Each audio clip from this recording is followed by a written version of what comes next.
Hey everyone, and welcome back to another video. And in this video, I'm going to show you how to order food on Grubhub with a gift card. Now, this video is going to be particularly useful for individuals. Let's say that you want to go ahead and order food on Grubhub using a gift card that you received. How do you actually go ahead about doing so? Now, this video is going to be short, sweet, and simple, guys. There's not going to be a lot of steps involved. But in order to do this, what you're first going to do is you want to sign up for Grubhub and install the app. Now, most of that is pretty much self-explanatory. The next thing that you need to do is click on account on the bottom right-hand corner.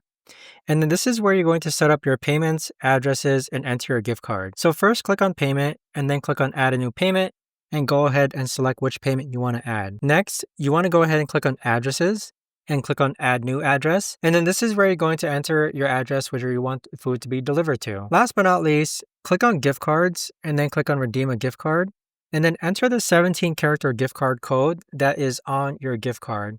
So that amount is automatically going to be applied to your Grubhub account so that once you order from Grubhub, so if you click on home and then add food to your cart, click on view order, and then the amount that you get in your gift card, click on continue to checkout. That is automatically going to be applied to your next order. So if you scroll down, you can see that you could also add a gift card over here, but usually there's a spot where it's just automatically going to be applied to your next order. But there you have it, guys. That right there is the best and easiest way that I know of to actually go ahead and order food on Grubhub with a gift card. If you guys know of a better or easier way to actually do this, let me know in the comments down below. I would love to know. Thanks so much for watching, everyone, and I'll see you guys all in the next video.